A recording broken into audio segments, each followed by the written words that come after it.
ஒரு சில வாரங்களாக மனதில் புதுமை, மனதை எவ்வாறு தேவனோட வார்த்தைக்கேற்ற விதத்தில் வேறு விதமாக எவ்வாறு ஆவியில் இருக்கிறோமோ அந்த ஆவியின் சிந்தையை எவ்வாறு மனதின் சிந்தையாக மாற்றுவது என்பதை குறித்து பேசி வருகிறோம். எல்லாருக்குமே வாழ்க்கையில் மாற்றம் அடைய வேண்டும், வாழ்க்கை சிறப்படைய வேண்டும் என்று எல்லாருக்குமே வாஞ்சை இருக்கிறது.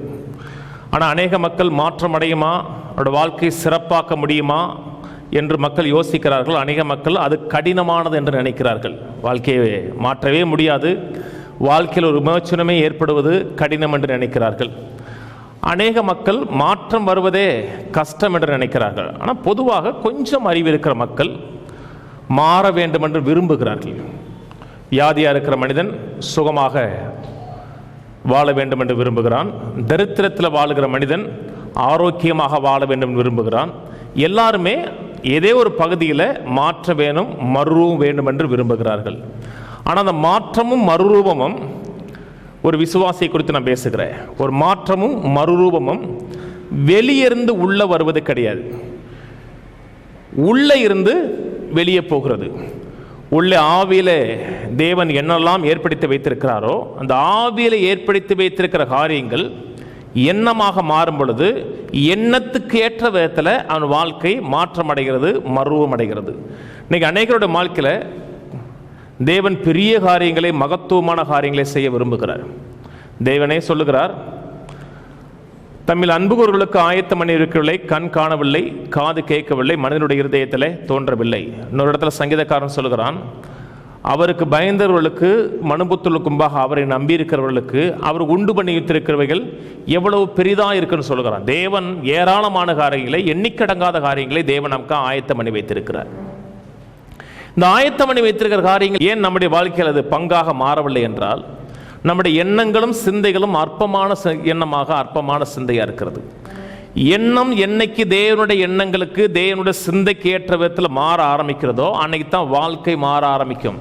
திருப்ப சொல்லுகிறேன், தேவன் நம்மை சுகமாக்குவது, தேவனுடைய வாழ்க்கையில் அற்புதங்களை ஏற்படுத்துவது என்பது வெளியிருந்து வரக்கூடிய சக்தியின் மூலமாக மாற்றம் வருவது கிடையாது. உள்ள இருக்கிற உயிர்த்தெழுதின் சக்தி, உயிர்த்தெழுதின் வல்லமை மனதின் மூலமாக வெளியே போகும் பொழுது குடும்பத்தில், பொருளாதாரத்தில், பிள்ளைகளுடைய வாழ்க்கையில் எல்லா பகுதியிலையும் மாற்றம் ஏற்பட ஆரம்பிக்கிறது.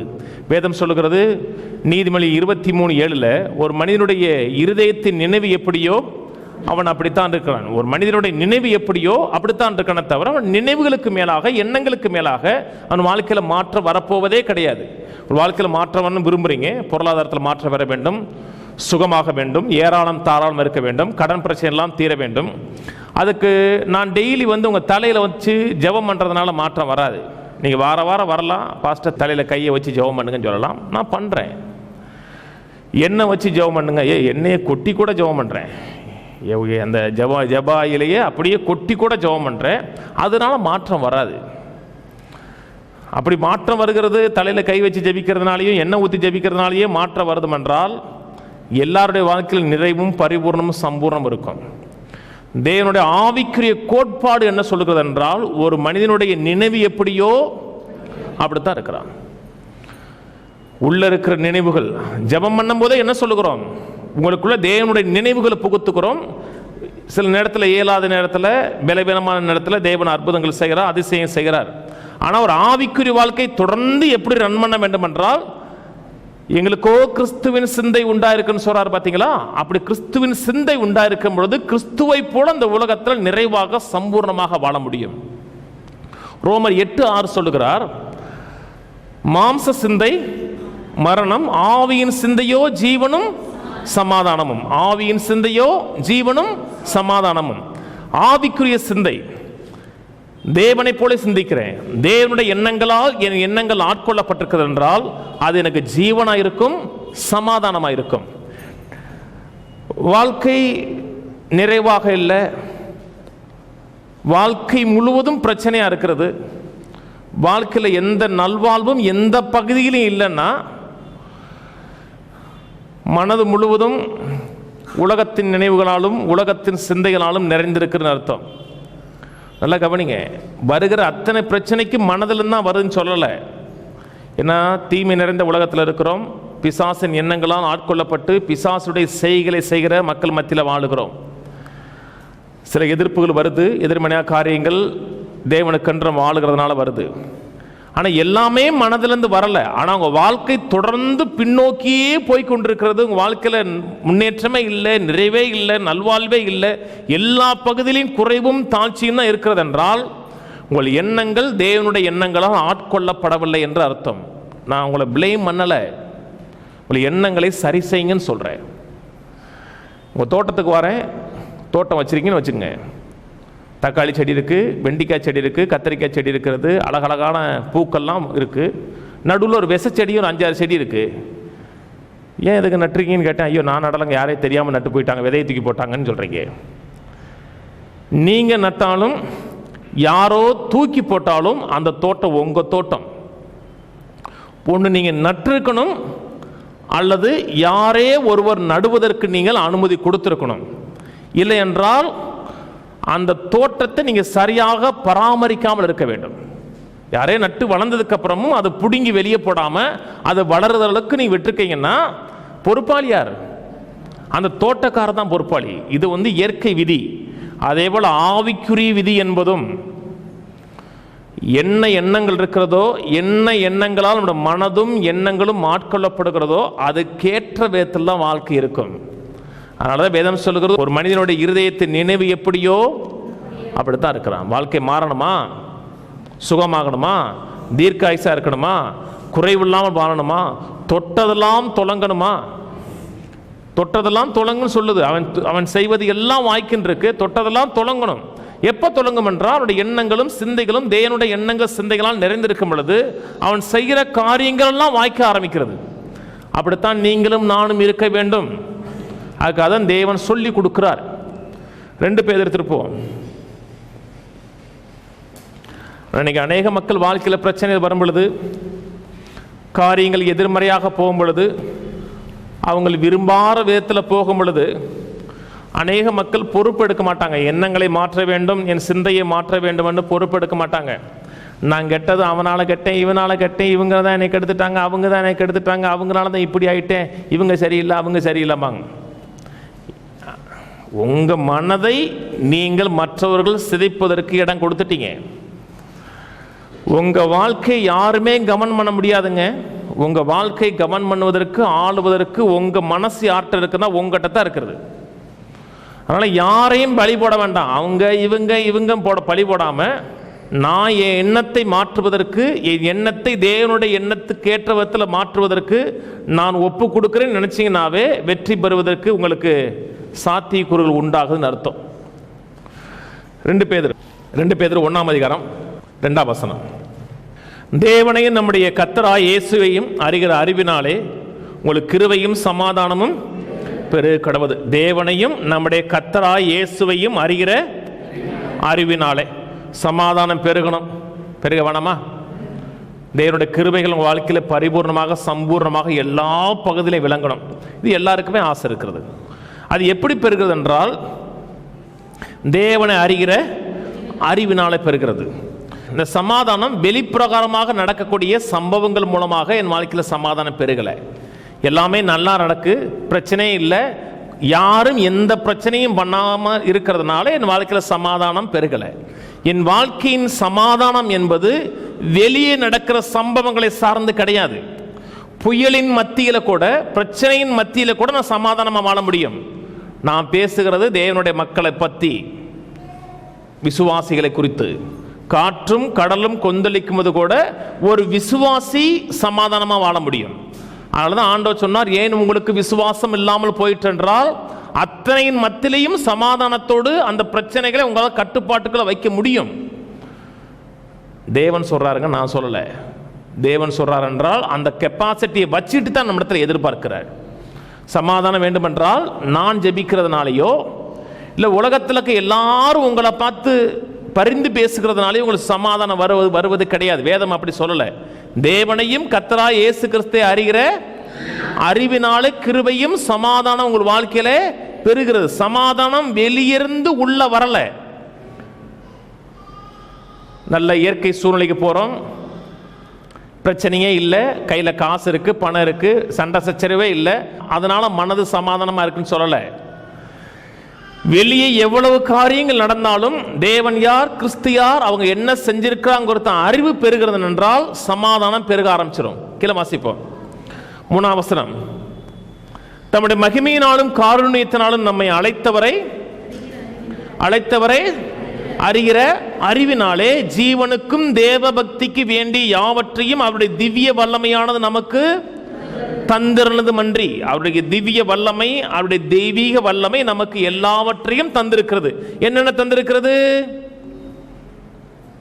ஜீவனுக்கும் தேவ பக்திக்கு வேண்டி யாவற்றையும் அவருடைய திவ்ய வல்லமை கொடுத்திருக்கிறது. தேவனுக்கென்று வாழ்கிற வாழ்க்கை இந்த பூமியில சுகத்தோடு வாழணும், ஆரோக்கியத்தோடு வாழணும், பொருளாதாரத்தில் வெல்டுடுவா இருக்கணும்.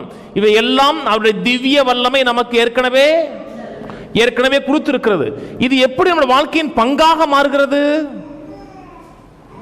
சுகம் தேவன் ஏற்கனவே கொடுத்திருக்கிறாரா? வெற்றி கொடுத்திருக்கிறாரா? நல்வாழ்வு கொடுத்திருக்கிறாரா? பொருளாதாரத்தில் மாற்றம் வரக்கூடிய அந்த ஆற்றலை தேவன் நம்ம கொடுத்திருக்கிறாரா? இதெல்லாம் வாழ்க்கையின் பங்காக எப்படி மாறுகிறது என்றால் அவரை அறிகிற அறிவினாலே பெறுகிறது. அதை குறித்த அறிவு பெருக பெருக பெருக வாழ்க்கையில் சுகமும் நல்வாழ்வும் வெற்றியை உண்டாக ஆரம்பிக்கும். சுகம் வேண்டுமென்றால் தேவனே உடைய தழும்பு கொள்ள கரங்களை நீட்டி தொட்டு அவர்களை சுகமாக்கும். அப்படி ஆகாது. அப்படி திட்டம் கிடையாது. அதாவது விசுவாசிகளை குறித்து திட்டம் கிடையாது. உடைய கரம் படுவதாக, அவர்களை தொடுவீராக என்று வெளியிருந்த ஒரு காயமுள்ள கரங்கள் உங்களை பட்டு சுகமாகாது. சுகம் எங்க இருக்கிறது? சுகம் உள்ள இருக்கிறது. நான் பைபிள் படி சொல்றேங்க. சுகம் எங்க இருக்கிறது? உள்ள இருக்கிறது. சுகம் எப்படி வெளியே வருகிறது? சுகம் உண்டாவதற்கு அவர் என்ன செய்திருக்கிறார் குறித்த அறிவு பெருகி, அந்த அறிவினால் என் எண்ணங்கள் சிந்தைகள் ஆட்கொள்ளப்பட்டு விட்டதென்றால் சுகம் படாரம் வெளியே வந்துடும்.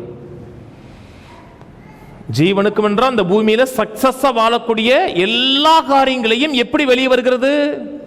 அறிவினால் வருகிறது. நல்லா கவனிங்க. இன்னைக்கு மக்கள் சமாதானம் இல்லை, அது இல்லை, இது இல்லை, என் வீட்டுக்காரர் சரியில்லை, மாமியார் சரியில்லை, மருமக சரியில்லை, குடும்பமே சரியில்லை, தெரு சரியில்லை, எதிர்த்து வீட்டுக்காரன் சரியில்லை, அதனால எனக்கு சமாதானமே இல்லை. இவங்கெல்லாம் என்னைக்கு மாறுறாங்களோ அன்னைக்கு தான் எனக்கு சமாதானம். என் வீட்டுக்காரர் என் பிள்ளைகளும் மாறினா தான் நான் ஆண்டவரேன்னு நிம்மதியாக இருப்பேன். பைபிள் அப்படி சொல்லலை. தேவனையும் கிறிஸ்துவை அறிகிற அறிவினாலே உங்களுக்கு ஜீவனும் சமாதானம் உண்டாகும் இருக்கு. ஆவியின் சிந்தை, ஜீவனும் சமாதானம். ஒரு காரியத்தை எல்லாம் கவனிங்க. ஒரு காரியத்தை, வாழ்க்கையில் வருகிற பிரச்சனைகளை, அதை தேவன் எப்படி பார்க்கிறாரோ, தேவனுடைய கண்ணோட்டத்தில் தேவனுடைய எண்ணங்களை கொண்டு பார்த்தீர்கள் என்றால் அதான் விசுவாசம். விசுவாசம் என்றால் என்னங்க? விசுவாசம் என்றால் ஒரு காரியத்தை தேவன் எப்படி பார்க்கிறாரோ அதை குறித்து தேவனுடைய என்ன எண்ணமோ அந்த எண்ணத்தை நான் கொண்டிருந்தால் அது என்னது? அது விசுவாசம். நான் தரிசித்து நடக்கல, விசுவாசித்து நடக்கிறேன் என்றால் விசுவாசங்கிறது இதை குறித்து தேவன் என்ன சொல்லியிருக்கிறார், தேவனுடைய வார்த்தை என்ன சொல்லியிருக்கிறார் என்பதை குறித்த எண்ணங்கள் என் எண்ணங்களை ஆட்கொண்டு விட்டதென்றால் நான் விசுவாசித்து நடக்கிறேன். இல்லாட்ட மாம்சத்தில் எதை பார்க்கிறேன், எதை உணர்கிறேன், அதன் அடிப்படையில் வாழலாம். அதன் அடிப்படையில் வாழ்ந்தால் விசுவாசத்தில் வாழல, இந்த மாம்ச அறிவை கொண்டு வாழுகிறேன். அது மரணத்தை ஏற்படுத்தும், நிறைவை ஏற்படுத்தி கொடுக்காது. நீங்க ஆண்டோடைய பிள்ளையா இருக்கீங்க. ஒரு மனிதன் உங்களுக்கு விரோதமாக பேசுறான். போன புதன்கிழமை ஒருத்தன் ஃபோன் பண்ணி எங்க வீட்டு டிவிக்குள்ள நீங்க எப்படி வந்தீங்கன்னு கேட்குறான். எது எப்படிங்க என் வீட்டு டிவிக்குள்ள நீங்க ஏங்க வாரீங்கன்னு கேட்குறான். இதுக்கு நான் என்ன பதில் சொல்றது? எப்படி வரப்போச்சுங்க? நீங்க மாட்டுக்கு பேசுறீங்க, அப்பா அப்பாங்கிறீங்க, எங்க அப்பா உங்க வீட்டில் இருக்காருன்னு கேட்குறான். அது இப்போ நான் மாம்சத்தில் அவன் மேலே சண்டை போடலாம், அவனை கடிஞ்சு கொள்ளலாம், அவனை சபிக்கலாம், பல காரியம் செய்யலாம். ஏன்னா நம்மளை எப்படி சொல்கிறான், டிஸ்டர்ப் பண்ணிட்டானே, மனதை நிம்மதியாக இருக்க விட மாட்டேக்கான்னு சொல்லலாம். அவன் எனக்கு விரோதமாக வர்றானா? எனக்கு அவனுக்கு சொத்து பிரச்சனையா? சொத்து பிரச்சனையா? அண்ணன் தம்பி பிரச்சனையா? இல்லாட்ட அவன் சொத்தை நான் எடுத்துக்கிட்டானா, என் சொத்தை அவன் எடுத்துக்கிட்டானா? எனக்கு அவனுக்கு ஒரு பிரச்சனையும் கிடையாது. இப்போ அவனுக்கும் எனக்கு ஒரு பிரச்சனை வந்திருக்கு இல்லையா? ஏன் வந்திருக்கு என்றால் எனக்குள்ள இருக்கிற கிறிஸ்துவின் நிமித்தம் வந்திருக்கிறது. எனக்கு அவனுக்கு ஒரு பிரச்சனை கிடையாதுங்க. இப்போ எதன் அடிப்படையில் இந்த பிரச்சனை வந்திருக்கிறது? எனக்கும் எனக்குள்ள இருக்கிற அந்த ஆவியின் தன்மைக்கு விரோதமா வந்திருக்கிறது. இப்ப அதை நினைக்கும் போது அந்த பையன் பிரச்சனையே கிடையாது, அவன் சாதாரண ஒரு மனுஷன், அவனை பிசாசு ஒரு கருவியாக பயன்படுத்துறான்னு நினைக்கும் பொழுது அவனை நான் விரோதிக்க மாட்டேன், அவனுக்காக ஜெபிக்க ஆரம்பிப்பேன். இப்ப அவன் எனக்கு எதிரி கிடையாது. அவன் எதிரியா? அவன் எதிரி கிடையாது. பவுல் சாதாரண மனுஷன், நல்ல பையன். அவனுக்கு கிடைத்த அறிவின் அடிப்படையில் அவன் எதிர்த்து பேசுறான். ஆனா அவன் கெட்டவனா? அவனுக்குள்ள இருக்கிற ஆவி அவனை பேச வைக்குது. ஒவ்வொரு காரியத்தையும் ஆவியின் சிந்தையோடு பார்க்கலாம். மாம்ச சிந்தையோட பேசலாம். எங்க இருக்க? நான் வர்றேன், இந்தா வரேன், ஏற்றசா சொல்லிட்டு போலாம். நம்ம சண்டை போட தெரியாதா? நமக்கும் சரீரம் இருக்குங்க, மாம்சம் இருக்குங்க, எல்லாமே இருக்குங்க. ஆனா அது காரியங்களை மாம்ச சிந்தையில பார்க்காம ஆவிக்குரிய சிந்தையில பார்க்கிறோம். அந்த தம்பி கூப்பிட்டாரு, நீங்க எங்க இருக்குன்னு சொல்லுங்க, நான் இங்க வர்றேங்கிறான். எதுக்கு பாருங்க, உங்களுக்கு வந்து தைரியமே இல்லையா? உங்க இயேசுநாதர் உங்களுக்கு தைரியத்தை சொல்லி கொடுக்கலையாங்கிறான். என்ன சண்டை போட சொல்றேன், சண்டை போட கூப்பிடுறான். இப்போ நான் மாம்சத்தில் சண்டை போடலாம், எனக்கு அடிக்க தெரியாதா? அந்த காரியத்தை மாம்சத்துக்குரிய காரியமா பார்க்காம நான் ஆவிக்குரிய காரியமா பார்க்கிறேன். அப்படி பார்க்கும் பொழுது எனக்கு கோபம் இல்லை, அந்த மனுஷனை பார்த்து நான் பரிதாபப்படுறேன். எந்த காரியத்தை குறித்தும் தேவன் எப்படி பார்க்கிறாரோ அப்படி பார்த்தீங்கன்னா விசுவாசம். உங்க அகக்கண்கள் உங்கள் உணர்வு அடிப்படையில் பார்த்தீங்கன்னா அது மாம்சம். புரியுதா? வாழ்க்கையில் மாற்றம் ஏற்படணுமா, மறுரூபம் ஏற்படணுமா, அதே எண்ணங்கள் அதே செய்கைகளை தொடர்ந்து செய்து வாழ்க்கையில் மாற்றம் வரும்னு நினைச்சீங்கன்னா அது சிறு பிள்ளைத்தனம். அதே எண்ணம் மாறல, அதே செயல்கள், அதே எண்ணமும் அதே செயல்களும் இருந்து வாழ்க்கையில் மாற்றம் வர வேண்டும் என்று நினைத்தீர்கள் என்றால் அது சிறு பிள்ளைத்தனம். மாற்றம் வரணுமா? மறந்தா எண்ணங்களை மாற்றுங்க. எண்ணங்களை மாற்றினா செயல் மாறிடும். அநேக மக்கள் மாற்றத்தை விரும்பவே இல்லை. மாற்றம் வந்து அவங்களுக்கு வந்து வேதனையான காரியம். ஒரு விதமாக அப்படி போயிட்டு இருக்காங்க, சர்வே பண்ணுறாங்க, சர்வேயல் மோடில் போகிறாங்க. இருக்கங்க, சாப்பிட்றாங்க, நாங்கள் உண்டு, என் குடும்பம் உண்டு, பிள்ளை உண்டு இருக்கோம், எனக்கு ஒரு பிரச்சனையும் கிடையாது, எங்களை டிஸ்டர்ப் பண்ணாதீங்கிறாங்க. ஏன்னாங்க அப்படி ரெண்டு போகிறோங்கிறாங்க. ஏன் அவங்களுக்கெல்லாம் நிறைவு வரணும், சம்பூர்ணம் வரணும் விரும்பலையா? விரும்புகிறாங்க. ஆனால் அதை உடைச்சிட்டு வெளியே வரணும், ரிஸ்க் எடுக்கணும். ஒருவேளை தோல்வி அடைஞ்சிட்டு இருக்கிறதும் போச்சுன்னா, உள்ளதும் போச்சுன்னா, உள்ளதும் போகாது. எண்ணங்கள் மாற்றம் அடைந்து விட்டதென்றால் வாழ்க்கையில அபரிவிதமான மாற்றம் உண்டாக ஆரம்பிக்கும். எண்ணங்களை மாற்றுவதற்கு துணிச்சல் காமிங்க.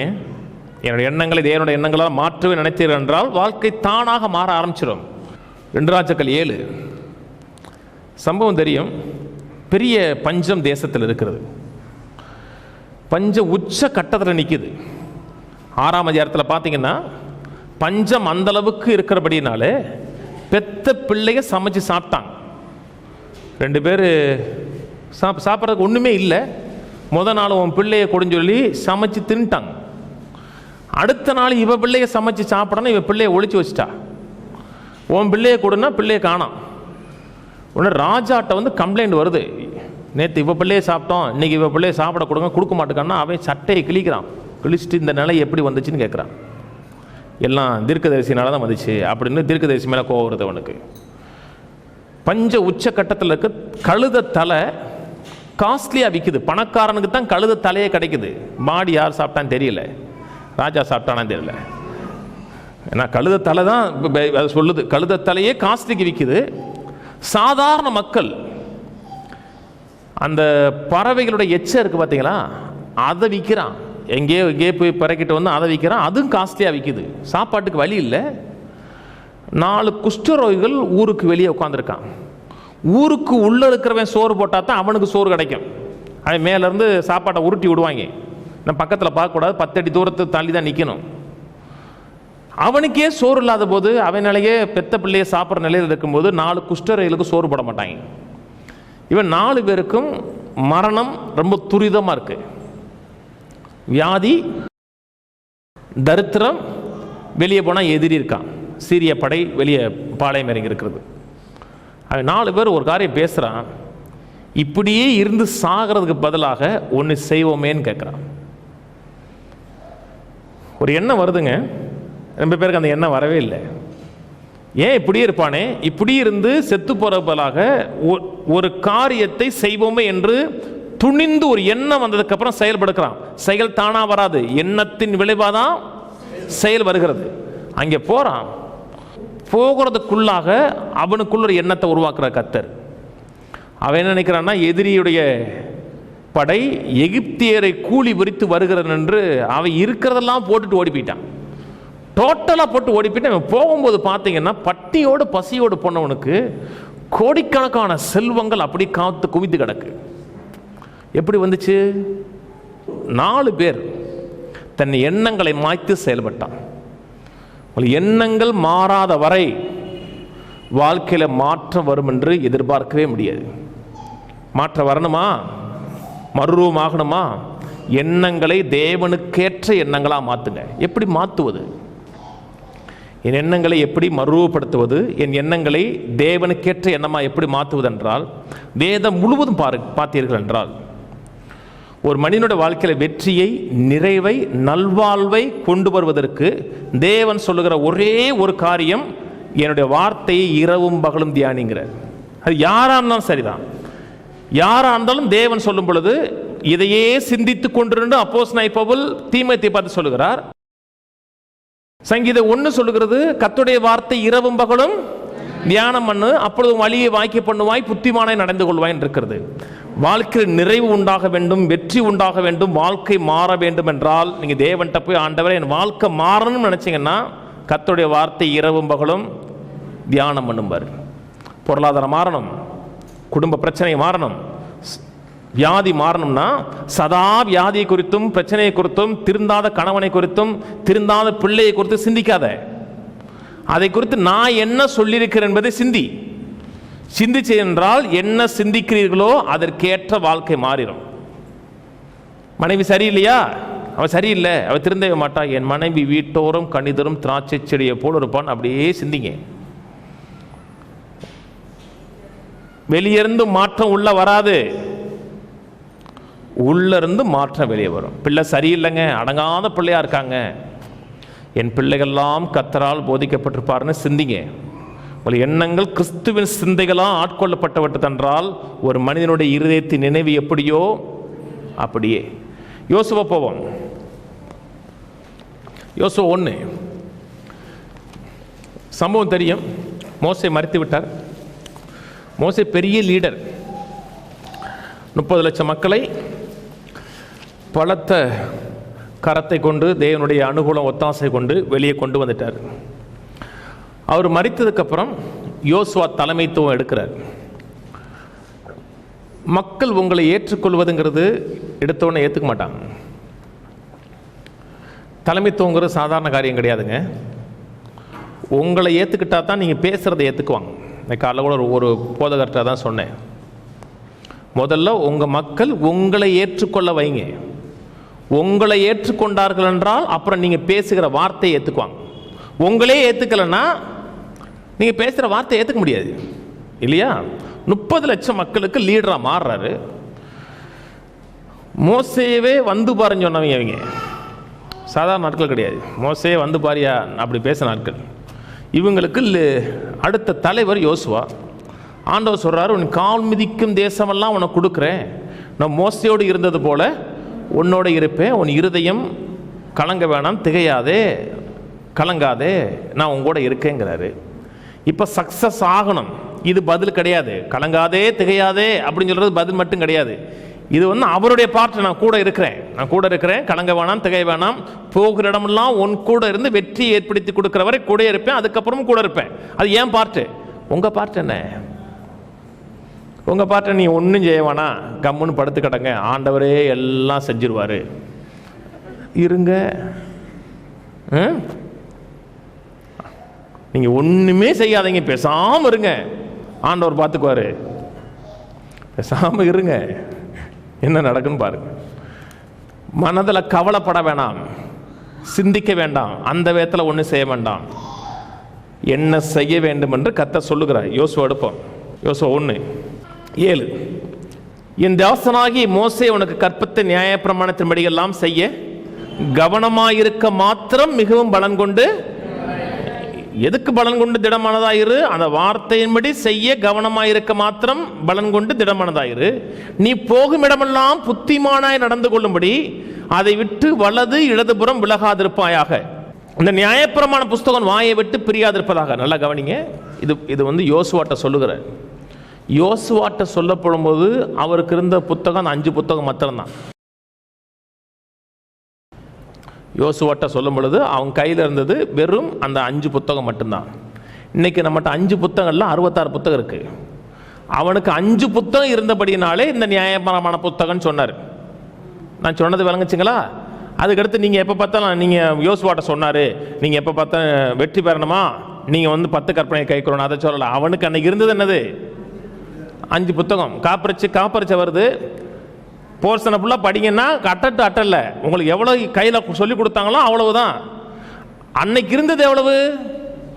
முதல் 5 புத்தகம். இன்னைக்கு கர்த்தர் சொன்னார் என்றால் இந்த வேத புத்தகம் சொல்லுவார்.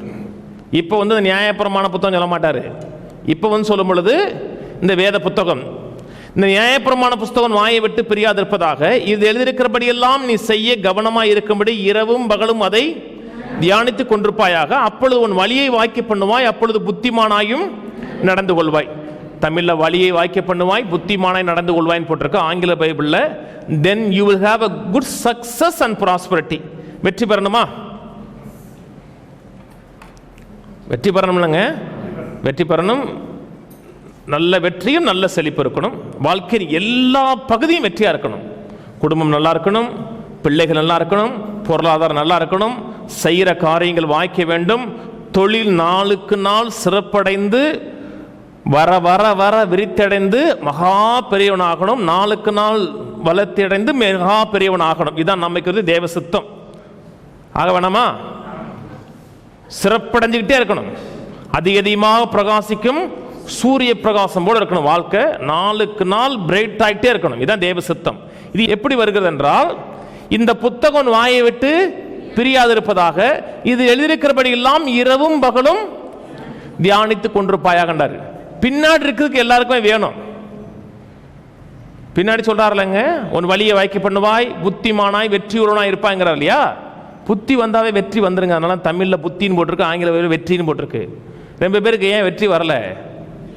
புத்தி இல்லை, அவ்வளவுதான். புத்தி வந்தா வெற்றி வரும். அதான் நான் பேசுறேன். எதை பத்தி பேசுறேன்? புத்தியை பத்தி பேசுறேன். புத்தி வந்தா வெற்றி தானாக வந்துவிடும். செழிப்பா இருக்கணும், நிறைவா இருக்கணும் ஆசை இருக்கு. ஆனா மேல இருக்கிறத பைபாஸ் பண்ணிடுறாங்க. அது வேணாம், கர்த்தருடைய வார்த்தையை நான் படிக்க மாட்டேன், கேட்க மாட்டேன், அதுக்கெல்லாம் நேரம் இல்லை, அப்படியே ஆண்டவர் அப்படியே தொட்டு பட்டுன்னு கொடுத்துட்டு போயிருங்கிறாங்க. தொடும் ஆண்டவரே, உங்களுடைய தொடுதல் ஒன்று இருந்தா போதும். அவர் தொட்டு ரொம்ப வருஷமாச்சுங்க. இப்போ உள்ள இருந்து என்ன செஞ்சுட்டு இருக்காரு? உங்களை தொட்டுக்கிட்டு உங்க கூடவே இருக்கிறாரு. நீங்க அவரோட தான் இருக்கீங்க. இப்ப தேவையானது என்ன? கர்த்தருடைய வார்த்தையை இரவும் பகலும் தியானிக்கணும். நடக்கிற காரியமாங்க. 2 பிள்ளைய பார்க்கறதுக்கே போதும் போதுன்னு ஆகி போயிடுது. இது இங்கிட்டு போடுது, அங்கிட்டு போடுது. நான் பாட்டுக்கு பைபிளை உட்காந்து படிச்சுட்டு இருந்தீங்கன்னா பிள்ளை தெருவில் போய் ஏதாச்சும் அடிபட்டுருச்சுன்னா வீட்டுக்காருக்கு என்ன பதில் சொல்கிறது? ஒரு வேலையே பத்தலை, 2 வேலை செஞ்சு கஷ்டப்பட்டு தான் குடும்பத்தை நடத்துகிறோம். இதில் உட்காந்து பைபிள் எங்கிட்டு படிக்க சொல்கிறீங்க, அது இரவும் பகலும் எங்கிட்டு தியானிக்க சொல்கிறீங்கன்னு கேட்குறாங்க. இதான் வாழ்க்கைக்கு ஒத்து போகாது. பைபிளுங்கிறதுனா என்ன? ஞாயிற்றுக்கிழமை கேட்கணும், கேட்டுட்டு ஆமேன்னு சொல்லணும், அதை அப்படியே சர்ச்சிலேயே போட்டுட்டு நம்ம பாட்டுக்கு போயிடணும். தேவன் செய்ய முடியாத எதையுமே நம்ம இடத்துல எதிர்பார்க்க மாட்டார். உங்களுக்கு 4 பிள்ளைன்னு வச்சுக்கோங்க, 5 பிள்ளை கூட வச்சுக்கோங்க. எங்கள் வீட்டில் 6 பேர் மொத்தம், 5 பொம்பளைங்க, கடைசியில் 6வது ஆளு நான். உங்கள்கிட்ட 6 பேர்னு வச்சுக்கோங்க, 7ன்னு வச்சுங்களேன், பரிபூர்ணமான குடும்பம். சிலர்லாம் 7 8 பேத்துறாங்க, 7 8 10. சரி, 7 பிள்ளை, 7 பிள்ளையும் கவனிக்கிறீங்க, வீட்டு வேலையும் செய்கிறீங்க, கணவனுக்கு தேவையான எல்லா உதவியும் செய்கிறீங்க, சமைச்சிறீங்க. அத்தனை வேலையின் மத்தியில், அத்தனை பிரச்சனையின் மத்தியில், அதாவது நீங்கள் செய்ய வேண்டிய அத்தனை கடமையின் மத்தியிலையும் நீங்கள் நடுவில் கவலைப்படலையா? கவலையின் எண்ணங்கள் வரலை? துவைக்கும் பொழுது துவைக்கிறீங்க, இந்த வாழ்க்கை என்னைக்கு தான் மாறும் என்று கவலைப்படலை, சிந்திக்கலை. சமைக்கும் பொழுது 1000 எண்ணங்கள் ஓடலை. வேலைக்கு போகும்போது வேலை செஞ்சுட்டு தான் இருக்கீங்க, வண்டி ஓட்டத்தான் செய்கிறீங்க. இதே ஒரு எண்ணம் உங்களுக்கு பின்னாடி ஓடிக்கிட்டே இல்லை, ஓடலையா? ஓடத்தான் செய்யுது. அதைத்தான் வேதம் தியானம் சொல்லுது. அதை கவலைன்னு பிற்போக்கா சொல்லுகிறோம். நெகட்டிவா சிந்திச்சிங்கன்னா கவலை. அதுக்கு பதிலாக வேதத்தில் ஒரே ஒரு வார்த்தை எடுத்து, இல்லாட்ட ஒரு வேத பகுதி எடுத்து அதை படித்து நீங்கள் வேலை செய்கிறீங்க, படிக்கிறீங்க, பிள்ளையை பாதுகாக்கிறீங்க, பிள்ளைக்கு தேவையான காரியங்கள்லாம் செய்கிறீங்க, சமைக்கிறீங்க, எல்லாம் செய்கிறீங்க. ஆனால் பின்னாடி மனதில் அந்த எண்ணம் அப்படியே ஓடிக்கிட்டே இருக்குது, சிந்திச்சுட்டே இருக்குன்னா அதான் வேதம் மெடிடேஷன் சொல்லுது. இது செய்ய முடியாதா? நடக்கும்போது போகும்போது கவலைப்படலையா? ரொம்ப கவலைப்பட்டதுனால கவலைப்பட்டதெல்லாம் நைட்டு கனவா வரலையா? வருதுல்ல. கடங்காரன் நிற்கிற மாதிரி இருக்கு, அப்படியே வருதுல்ல. கடங்காரன் வரவே இல்லை. நேற்று கனவுல கடங்காரன் வந்த மாதிரி இருந்துச்சு. ஐயோ, அதெல்லாம் வரல. அவை எண்ணத்தில் அப்படியே போட்டு போட்டு போட்டு போட்டு போட்டு நைட்டு படுத்தோம்னா அந்த படம் அப்படியே வருது. தூங்கலை, சரீரம் தூங்குது, மனசு தூங்க மாட்டேக்கு. குரட்டெல்லாம் வருது. நான் நைட்டு ஃபுல்லாக தூங்கவே இல்லைங்கிறோம், ஆனால் பார்த்தா குரட்டை விட்டுருப்போம். ஆனால் மனது வேலை செய்யுது. அதைத்தான் வேதம், கர்த்தருடைய வேதத்தில் அதே காரியத்தை, அதே மனதை முற்போக்கா ஆப்ரேட் பண்ண சொல்றார். இரவும் பகலும் என்னுடைய வார்த்தை தியானம் பண்ணு என்றால் அப்பொழுது உன் வழியை வாக்கிய பண்ணுவாய், சக்சஸ்ஃபுல்லா மனுஷனை மாறிடலாம். ஒரு எளிய காரியம் சொல்றேன். 2 நாளாகும் 20 படிக்க வேணாம், முக்கியமான ஒரு காரியத்துக்குள்ள போகணும், எனக்கு நேரம் கம்மியா இருக்கு. 2 நாளாகும் 20 யோசபாத்துங்கிற ஒரு சின்ன ராஜாவுக்கு விரோதமாக 3 பெரிய ராஜ்யம் யுத்தத்துக்கு வருது. 3 பேர் யுத்தத்துக்கு இவன் அப்படியே காலி பண்ணின்னு நினைக்கிறான். இவன் அப்படியே கலங்குறான். என்ன செய்வேன்னு தெரியல. அவனே சொல்கிறான், ஆண்டவரே நாங்கள் என்ன செய்வதுன்னு எங்களுக்கு தெரியலங்கிறான். இவ்வளோ பெரிய பிரச்சனை வரும்பொழுது நாங்கள் என்ன செய்வது? அநேக நேரத்தில் நமக்கும் தெரியல. கடன் பிரச்சனை வரும்பொழுது, பிரச்சனை தலைக்கு மேலே போகும்பொழுது என்ன செய்வேன்னு தெரியல. கையை பிணைகிறோம், இது செய்கிறோம், எங்கிட்டு ஒன்றும் தெரியல. அதே பிரச்சனை தான் அவனுக்கு. என்ன செய்வதுன்னு தெரியல ஆண்டவரேங்கிறான். அப்போ கர்த்தருடைய வார்த்தை உண்டாகுது. பதில் அப்படித்தாங்க. உங்களுக்கு தேவையானது என்ன? ஒரு வார்த்தை, ஒரு ஞானம். தேவனிடத்தில் வரக்கூடிய ஒரு ஞானம் வந்துருச்சுன்னா பதில் வந்துருச்சுன்னு அர்த்தம். தேவையானது ஒரே ஒரு வார்த்தை உங்களுக்கு கர்த்தர் கொடுத்துட்டார் என்றால் பதில் வந்துருச்சுன்னு அர்த்தம். திரும்பி சொல்றேன், பிரச்சனைக்கு பதில் வெளியே இருந்தல்ல, உள்ளிருந்து வெளியே போகும். கர்த்தரை நம்புங்கள். வாசிங்களேன். 2 நாளாகும் 20 வாசிக்கிறேன். அவர் அதிகாலமே எழுந்திருந்து தெக்கோவாவின் வனாந்தரத்துக்கு போக புறப்பட்டார்கள். புறப்படுகையில் யோசபாத் நின்று, யூதாவே, எருசலேமின் குடிகளே கேளுங்கள், உங்கள் தேவனாய கர்த்தரை. அதான் நீங்க செய்ய வேண்டிய முதல் காரியம். ஒண்ணுமே செய்ய தெரியலையா? ஒன்னும் வழி தெரியலையா? உங்கள் தேவனாய கர்த்தரை நம்புங்கள். முழு மனசோடு உங்கள் எண்ணங்கள், சிந்தையெல்லாம் அவரை சார்ந்து கொள்ளட்டும். தேவனாய கர்த்தரை நம்புங்கள், அப்பொழுது நிலைப்படுவீர்கள். அவருடைய தீர்க்கதரிசிகள் நம்புங்கள், அப்பொழுது சித்தி பெறுவீர்கள், அப்பொழுது வெற்றி பெறுவீர்கள். கர்த்தர் சொல்றார், யுத்தம் உன்னுடையதல்ல, யுத்தத்தை நான் பார்த்துக்கிறேன். யுத்தத்தை நான் பார்த்துக்கிறேன், கலங்க வேணாம், திகை வேணாம். நீங்க செய்ய வேண்டியது என்ன? என் வார்த்தையை நம்பணும், என்னை நம்பணும், நான் ஜெயம் கொடுப்பேன் நம்பணும். கலங்கக்கூடாது. என் வார்த்தையை நம்பி அந்த வார்த்தையின் எண்ணங்களை உன் எண்ணங்களா மாற்றணும். யுத்தத்துக்கு போகும்பொழுது கொயரை முன்னாடி நிப்பாட்டுறான். நீங்கள் தான் யோசபாத்துன்னு வச்சுக்கோங்க. நீங்கள் தான் யோசபாத்துங்கிற ராஜா. 3 இராணுவம் உங்களுக்கு விரோதமாக சண்டை கூப்பிட்றான். தெக்கோவாவின் பள்ளத்தாக்கில் நிற்கிறாங்க. சண்டைக்கு போகும்பொழுது பாடக்கூடிய ஆளை முன்னாடி நிப்பாட்டுவீங்களா? நீங்கள் நிப்பாட்டலும் பாடுறவன் நிற்பானா? நீங்கள் நிப்பாட்டுவீங்க, அவன் நிற்கணும்ல. ஏன்னா முதல் வெட்டு விழுந்துச்சுன்னா அவனுக்கு தான் விழுகும். என்னங்க, அவனும் நிற்கிறான், இவனும் நிப்பாட்டுறான். ஆர்மியை பின்னாடி போட்டாங்க. கர்த்தர் நல்லவர், அவர் கிருபை என்றும் உள்ளது என்று அப்படியே பாடிட்டு போறான். போகும்பொழுது கர்த்தர் அங்கே கலகத்தை ஏற்படுத்துறார். 2 பேர் ஒன்னா சேர்ந்து இன்னொருத்தனை காலி பண்றாங்க. 2 பேர் ஒன்று சேர்ந்துட்டாங்க, 3ஆவது ஆளை காலி பண்ணிட்டாங்க. இப்போ ஒருத்தன் அவுட்டு. இப்போ இருக்குது 2 பேர். அவன் 2 பேருக்குள்ளேயும் பிரச்சனை வந்துச்சு. 2 பேரை காலி பண்ணி கடைசியில் ஒரு 2 பேர் இருக்கிற வரை குத்தி கொண்டு செத்து போயிட்டான். அத்தனை பேரும். இவன் போகும்போது ஒருத்தன் கூட உயிரிடல. அத்தனை பேரும் செத்து கிடக்கான். அவங்களாம் சும்மா கிடையாது. அவங்க ஒரு தேசத்தை அடித்து ஊருக்கு போக மாட்டான். அடிச்சுட்டு வர்ற வழியெல்லாம் யுத்தம் பண்ணிட்டே வருவான். வர்ற வழியெல்லாம் யுத்தம் பண்ணி வரும்பொழுது கோடிக்கணக்கான செல்வங்கள் கையில் இருக்கும். சும்மா அல்ல சில்லற இல்லைங்க, கோடிக்கணக்கான செல்வங்கள் அப்படி குமிஞ்சு கிடக்கும் அப்படியே. ஏன்னா போகிற வழியெல்லாம் அந்த தேசத்தை கொள்ளையடிச்சிட்டு மூட்டை மூட்டையாக வச்சுருப்பான். இவன் போய் பார்க்குறான், கோடிக்கணக்கான செல்வங்கள். 24 மணி நேரத்துக்கு முன்னாடி உயிருக்கும் தேசத்துக்கும் அச்சுறுத்தல். 24 மணி நேரம் கழித்து எந்த பிரச்சனை உயிரை அச்சுறுத்தினதோ அதே பிரச்சனை ஆசீர்வாதமாக மாறிடுச்சு. அதே பிரச்சனை தாங்க. எது பிரச்சனையாக இருந்துச்சோ, எது அச்சுறுத்தலாக இருந்ததோ அதே 24 ஹவர்ஸ் தலையெல்லாம் மாறிடுச்சு. இப்போ அதை படிக்கிறீங்க. இது படிக்கிற கஷ்டமா? நல்ல ஒரு கதை, நடந்த சம்பவத்தை அப்படி படிக்கிறீங்க. கர்த்தரை நம்பினா நிலைபெறும் மட்டுமல்ல, எது எதிராக இருக்கிறதோ, எது நம்ம அச்சுறுத்தினதோ அதே காரியத்தை கர்த்தர் எனக்கு ஆசீர்வாதமாக மாற்றுவார் என்று துவைக்கும் போது, படுக்கும் பொழுது, வேலைக்கு போகும்போது அதே மனதில் பின்னாடி ஓடிட்டே இருக்குது. சிந்திக்கிறீங்க, கர்த்தாவே இந்த பிரச்சனையை நன்மைக்கு எதுவாக மாற்றுவீங்க. உம்மிடத்தில் அன்பு கூறுகிற எனக்கு சகலம் நன்மைக்கு எதுவாகவே நடக்கும். இது எனக்கு தீமையாக நடக்காது, ஏன்னா நான் உம்முடைய பிள்ளை என்று சதா நினச்சிட்டே இருந்தீங்கன்னா அந்த காரியம் பக்கத்தில் வரும் பொழுது உங்களுக்கு சாதகமாக முடிஞ்சு நிற்கும். உங்களுக்கு தேவையானது என்ன? ஒரு வார்த்தை. நீங்கள் மக்கள்கிட்ட கர்த்தருடைய வார்த்தையை படிங்க, தியானிங்க, அது முக்கியப்படுத்தணுமா? கர்த்தருடைய வார்த்தையை முக்கியப்படுத்தணுமா? ஆமாம், அதெல்லாம் சொல்லுவான். முக்கியப்படுத்தணும்ல? ஆமாம், அதெல்லாம் சொல்லுவான். ஆனால் முக்கியப்படுத்துறானா? ஏன்னா அப்படி தான் சொல்லணும். கர்த்தருடைய வார்த்தை முக்கியமானா ஆமாம் முக்கியம்ல? ஆமாம், என்ன அப்படி தான் சொல்லணும், வேற மாதிரி சொல்லக்கூடாது. முக்கியம்ல, வசனம் முக்கியல அப்படி. ஆனால் அதுபடி நடப்பணுமா? அது என்ன அப்படி சொல்லணும், அப்படி தான் சொல்றது பழக்கம். ஆனால் அப்படி தான் நடக்கிறாங்களா? கிடையாது கிடையாது. சும்மா சொல்லணும், ஆனால் அதன்படி நடக்கிறது என்றால் கிடையவே கிடையாது. வாழ்க்கையில் பதில் வரணுமா, மாற்ற வரணுமா? கர்த்தருடைய எண்ணங்களை உங்களுடைய எண்ணங்களாக மாற்றுங்க. இதுக்கு நீங்கள் ஒன்றும் செய்ய வேணாமுங்க. தேவன் என்ன சொல்கிறார், வார்த்தையில் என்ன சொல்கிறாருன்னு கேளுங்க. ஒவ்வொரு பிரச்சனைக்கும் பதில் தேவனோட வார்த்தைங்க. ஏதோ ஒரு பிரசங்கத்தை சொல்லியிருப்பேன், ஞானத்தை குறித்து பேசும்போது சொல்லியிருப்பேன் நினைக்கிறேன்.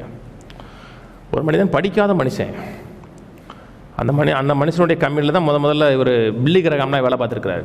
டோர் டெலிவரி கொடுக்குறவங்க, வீடு வீடாக போய் வீட்டுக்கு தேவையான அந்த கிளீனிங் சாமான்லாம் கொடுக்குறவங்க. ப்ளீச்சிங் பவுட்ரு, அந்த கோல்கேட்டா, அது வாயை சுத்தம் பண்ணுறதில்ல, டாய்லெட் பாத்ரூமை சுத்தம் பண்ணுறதுக்கு. கோல்கேட்டை வச்சு டாய்லெட் சுத்தம் பண்ண முடியாது, வாயை தான் சுத்தம் பண்ணணும். இப்படி ஆமாம், அதெல்லாம் வீடு வீடுக்கு அதை சுத்தம் பண்ணுவாங்க. இதே மாதிரி காரியங்களை வச்சு விற்கிறவங்க. அவர் இன்னும் படிப்பறிவு இல்லாதவர். அவர் ஒவ்வொரு காரியமும் செய்யும் பொழுது தேவனோட வார்த்தையை படித்து அப்ளை பண்ணுவாராம். அவரோட படிச்சிருக்கிறாரு. கொஞ்சம் அறிவுள்ளவனுக்கு 2 தாளந்து, ரொம்ப அறிவுள்ளவனுக்கு 5 தாளந்து. அப்போ ஒருத்தர் நல்லா வேலை செய்கிறான், சிறப்பாக வேலை செய்கிறான், அவன் சம்பளத்தை இன்க்ரீஸ் பண்ணிட்டு இருக்காரு. அவருக்கு ஒன்றுமே தெரியாதுங்க, பிஸ்னஸ் மேனேஜ்மெண்ட்லாம் ஒன்றுமே தெரியாதுங்க அவருக்கு. பைபிளை படிச்சிருக்கிறாரு. அப்போ இதுதான் தேவனோட ஞானம்.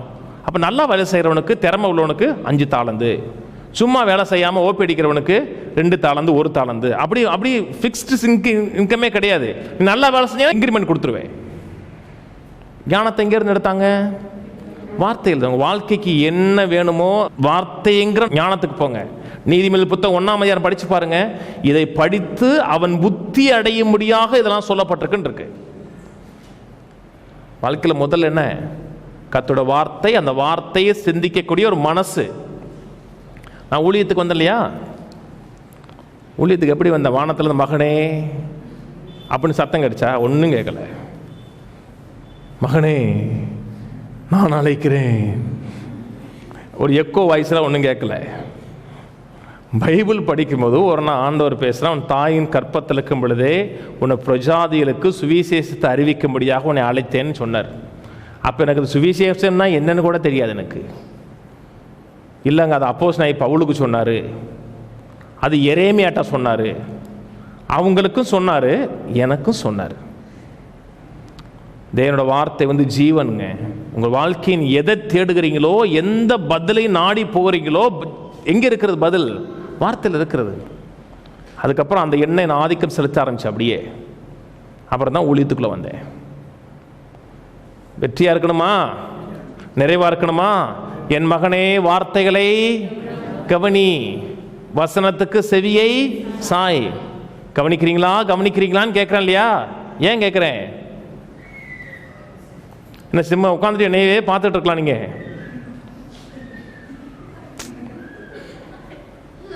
அப்படி கூட நீங்கள் தலையாட்டலாம். ஆனால் நீங்கள் வேற எதையே கவனிச்சுக்கிட்டு இருக்கலாம். நீங்கள் இந்த டிவியில் வசனம் கரெக்டாக போதா, அவங்க எதுக்கு 2 பேர் இங்கே உட்காந்துருக்காங்க, அவங்க என்ன பண்ணிக்கிட்டு இருக்காங்க அப்படின்னு நீங்களும் அப்பப்போ தலையாட்டலாம். கவனிக்கிறீங்களா? ஆனால் நீங்கள் கவனிச்சிங்களா? நீ கவனிக்கல. அதனால தான் என் மகனே வார்த்தைகளை வேற எந்த கவனமும் உள்ள வராம அப்படியே கவனி, என் வசனத்துக்கு செவியை சாய். சாயின்னா வேற எதுவுமே உள்ள வராதபடி அப்படி கவனிக்கணும். பேங்க்ல போறீங்க, டோக்கன் கொடுத்துட்டாங்க, 1ஆம் நம்பர் 2ஆம் நம்பர் 3ஆம் நம்பர் டோக்கன் கொடுத்துட்டாங்க. எப்படி கவனிப்பீங்க? அப்படி கவனிக்கணும். டோக்கன் 16 சொன்னோன்னா இந்த அணியா வந்துட்டியா வரும்ல, என்னங்க அப்படி கவனிக்கணும் வசனத்தை. எந்த கவனம் சொல்ல, பக்கத்தில் குடும்ப பிரச்சனை ஒருத்தன் பேசிட்டு இருப்பான், 16 வந்துடும். அப்படி கவனிச்சிங்கன்னா அது உடம்புக்கெல்லாம் ஆரோக்கியமா இருக்கும். அவைகளை கண்டுபிடிக்கிறவனுக்கு ஜீவனும் உடம்புக்கெல்லாம் ஆரோக்கியமும். வசனத்தை கண்டுபிடிச்சு அந்த வார்த்தைக்குள்ளாக என் வாழ்க்கையை மாற்றி அமைச்சிட்டேன்னா அது உடலுக்கெல்லாம் ஜீவனும் ஆரோக்கியமா இருக்கும். ஜீவன் எங்க இருக்குங்க? வார்த்தையில் இருக்குங்க. இப்போ பார்த்தாலும் மனசோர்வடைகிறோம், கோவப்படுகிறோம். கோவே படக்கூடாதுன்னு சொல்லலை, அப்பப்போ எனக்கு கோவம் வரும். கோவமே வாழ்க்கையா இருக்கு. என்ன அப்படின்னா சிறுத்த மாதிரி இருக்கீங்க.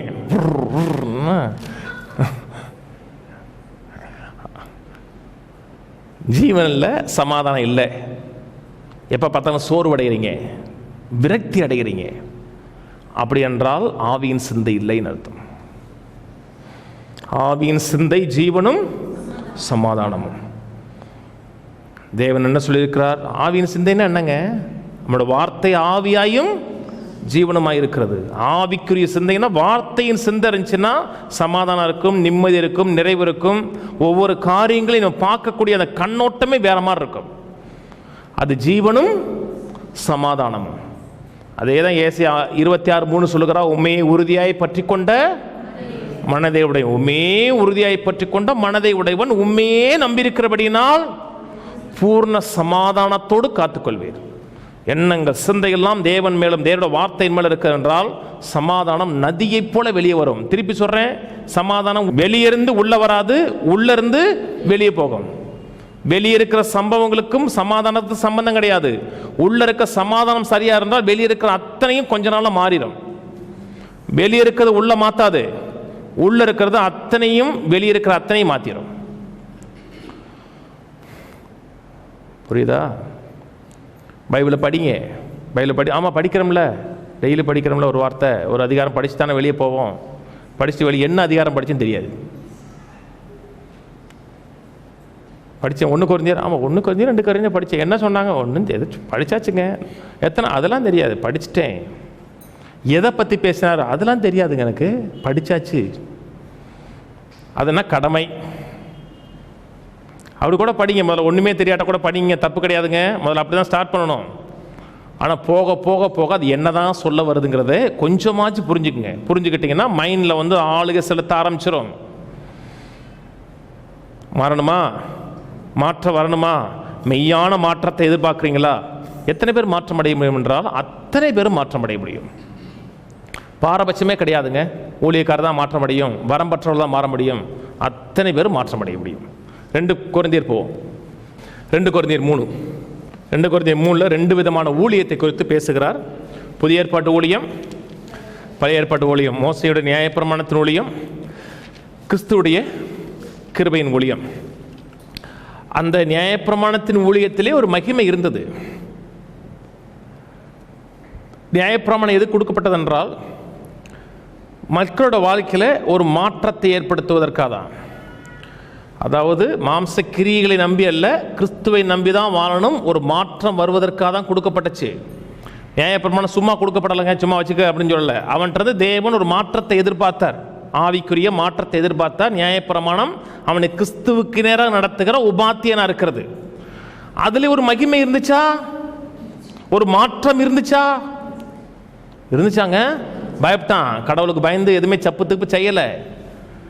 அப்படியே விட்டுட்டோம்னா என்ன இருக்கும், சில நியமங்கள் சில தண்டனைகள் இல்லைன்னா உலகத்தில் ஒழுக்கமே இல்லாமல் போயிடும் இல்லையா? அவன் மாடு வாழ ஆரம்பிச்சிடும். அதனால தான் ஒரு நியாயப்பிரமாணம் எது கொடுக்கப்பட்டதென்றால் அவனோட வாழ்க்கையில் ஒரு மாற்றத்தை ஏற்படுத்தி கொடுப்பதற்காக பழைய ஏற்பாட்டு காலத்தில் கொடுக்கப்பட்டது.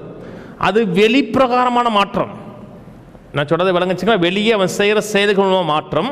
புதிய ஏற்பாட்டு ஊழியங்கிறது வெளியிருந்து மாற்றம் அல்ல, உள்ளிருந்து வெளியே மாற்றத்தை கொண்டு வருகிறது. அந்த ஊழியத்தில் இருந்த மகிமையை பார்க்கலும் உள்ளிருந்து வெளியே கொண்டு வருகிற மாற்றங்கிறது அதிக நன்மையான மாற்றம், ரியல் சேஞ்சை ஏற்படுத்திடும். வேஷம் போடலாம். ஒரு அம்மாவில் சொல்லிச்சு, நான் பாஸ்ட்டை பார்த்தோம்னா ஆவிக்குரிய ஆள்மா நடப்பேன், கிளப்புக்கு போனோன்னா அங்கே அது மாதிரி அப்படி ஆடிக்குவேன். அதான் அந்த அதான் உலகத்துக்கு ஒத்த வேஷம் போடுறது. உலகம் எப்படி நசுக்குதோ அதுக்கேற்ற மாதிரி மாறிக்கிறவேன். இந்த பிளாஸ்டிக் குடம் செய்கிறாங்க பார்த்தீங்களா, அதில் உள்ள அச்சு இருக்கும். அதே அச்சை மாற்றிட்டு பிளாஸ்டிக் குடம் செய்யலாம், அப்புறம் பிளாஸ்டிக் டப்பா செய்யலாம், செம்பு செய்யலாம், எல்லாம் செய்யலாம். அதே பிளாஸ்டிக் தான், மோல்டை மாற்றிடுவாங்க. ரொம்ப பேர் எங்கே போகிறாங்களோ அதுக்கேற்ற மாதிரி மோல்டை மாற்றிக்குவாங்க. அது எப்படி நசுக்குதோ அப்படி மாறிடுவாங்க. நம்ம நசுக்காம நம்ம உள்ளிருந்து வெளியே மோல்டு பண்ணணும். தேவனுடைய எண்ணங்களால் உலகத்தின் காரியங்களை நாம் மாற்றக்கூடிய ஆளாக இருக்கணும். சொல்றது புரியுதா? 2 Corinthians 3 திருப்போம். 2 Corinthians 3 ஒரு அற்புதமான அதிகாரங்க. 3:17 வாசிக்கிறேன். கர்த்தரே ஆவியானவர், ஆவியானவர் எங்கேயோ அங்கே விடுதலை உண்டு. ஆவியானவர் எங்கேயோ அங்கே விடுதலை உண்டு. விடுதலை உண்டுன்னா விடுதலையோடு பாவம் செய்யறதுக்கு, விடுதலையோடு அவுத்து விட்ட காலம் மாதிரி வாழ்றதுக்கு இல்லை, விடுதலையோடு தேவனுக்கு வாழ்வதற்கு, விடுதலையோடு வெற்றிகரமாக வாழ்வதற்கு, எந்த பிரச்சனை இல்லாமல் எல்லா பிரச்சனையும் மேற்கொண்டு வாழ்வதற்கு. அப்போஸ்தலர் நடவடிக்கைகள் 13:39 சொல்லுகிறார். இந்த வசனம் வாசிங்க, இந்த பக்கம் வச்சுங்க. அப்போஸ்தலர் 13:39, மோசையின் நியாயப்பிரமாணத்தினால் நீங்கள் எவைகள் என்று விடுதலையாகி நீதிமான்கள் ஆக்கப்படக்கூடாதிருந்ததோ, விசுவாசிக்கிறவன் எவனும் அவையினின்று இவராலே விடுதலாகி நீதிமானாக்கப்படுகிறான் என்று உங்களுக்கு தெரிந்திருக்க கடவுது. மோசையின் நியாயப்பிரமாணத்திலிருந்து விடுதலையாக்கப்பட முடியாத அத்தனையும் கிறிஸ்துவின் கிருபையினாலே விடுதலையாகி தேவனுக்கென்று வாழ முடியும். பாவத்திலிருந்து விடுதலையாகலாம், வியாதியிலிருந்து விடுதலையாகலாம், தரித்திரத்திலிருந்து விடுதலையாகலாம், இல்லாமல் விடுதலையாகலாம். நியாயப்பிரமாணம் விடுதலை ஏற்படுத்தி கொடுக்கல, அடிமைத்தனத்தை தான் ஏற்படுத்தி கொடுத்துச்சு. இது நமக்கு விடுதலை ஏற்படுத்தி கொடுக்குது. 18 2 Corinthians 3:18, நாம் எல்லோரும் திறந்த முகமாய் கர்த்தருடைய மகிமையை கண்ணாடியில் காண்கிறது போல கண்டு ஆவியாய் இருக்கிற கர்த்தரால் அந்த சாயலாகத்தானே மகிமையின் மேல் மகிமை அடைந்து மர்வமாகிறோம். மகிமையின் மேல் மகிமை அடைந்து வேற ஆளா மாறுறோம் இருக்கு இல்லையா? இந்த 1 Corinthians 3:18 அந்த வசனத்தில் மட்டும் 9 காரியம் சொல்றாரு. 9 காரியம் சொல்றாருங்க. 9 காரியம் ஒன்றுனா சொல்றேன். முதல் காரியம் நாம் எல்லோரும் சொல்றாரு. எத்தனை பேர் மர்வமாக முடியும்? நாம் எல்லாரும் மர்வமாகலாம். நியாயப்பிரமாணம் எல்லாரும் மர்வமாகல. யாத்திராம் 24 நினைக்கிறேன், 24 மோசையும் 70 மூப்பர்களும் மேல் ஒரு 3 பேரும் போய் தேவனோடு சாப்பிட்றாங்க. தேவனுடைய மகிமையை பார்க்குறாங்க. தேவன் அவர் மேலே கை வைக்கல, அவங்க மரணம் ஏற்படலை. தேவனோடு பந்தி இருந்தார்கள். யார் மேலே போனாங்க? லீடர்ஸ் மட்டும். வேறு சாதாரண ஆட்கள் மேலே போகலை. மேலே போய் தேவனை பார்த்து தேவனோடு நேரம் செலவழித்த அத்தனை பேரும் லீடர்ஸ், சாதாரண ஆட்கள் கிடையாது. இங்கே அப்படி கிடையாது. நாம் எல்லோரும், எல்லாருன்னா எல்லாருமே சாதாரண ஆக கொண்டு அத்தனை பேரும் தேவனை தரிசிக்கலாம், மர்வமாக முடியும். நல்லா கவனிங்க. நீங்கள் தேவனோடு வாழுங்க என்று, தேவனுக்கென்று வாழுங்கள் என்று யாரும் உங்களை ஃபோர்ஸ் பண்ண முடியாது. பைபிள் வாசிங்க, ஜெபம் பண்ணுங்க, ஜெபம் பண்ணியா பைபிள் வாசியான்னு உங்களை ஃபோர்ஸ் பண்ண முடியாது. பண்ண முடியுமா? பண்ணவே முடியாது. ஆனால் நீங்கள் தேவனுக்கென்று எவ்வளவு நேரம் செலவழிக்க வேண்டும் என்பதை யாரும் தடுக்கவும் முடியாது. யாரும் ஃபோர்ஸ் பண்ணவும் முடியாது, அது தடுக்கவும் முடியாது. உங்கள் மனதில் தேவனை ஆராதிக்கலாம், தேவனுடைய எண்ணங்களுக்குள்ள உங்களை எண்ணங்களை கொண்டு வர முடியும். முதல் காரியம் நாம் எல்லாரும். ரெண்டாவது, திறந்த முகமாய். முதல் காரியம் நாம் எல்லோரும், ரெண்டாவது காரியம் திறந்த முகமாய். மோசே வரார் இல்லையா? மோசே வரும் பொழுது அவர் திறந்த முகமாக வரல, முகத்தை மூடிட்டு வந்தார்.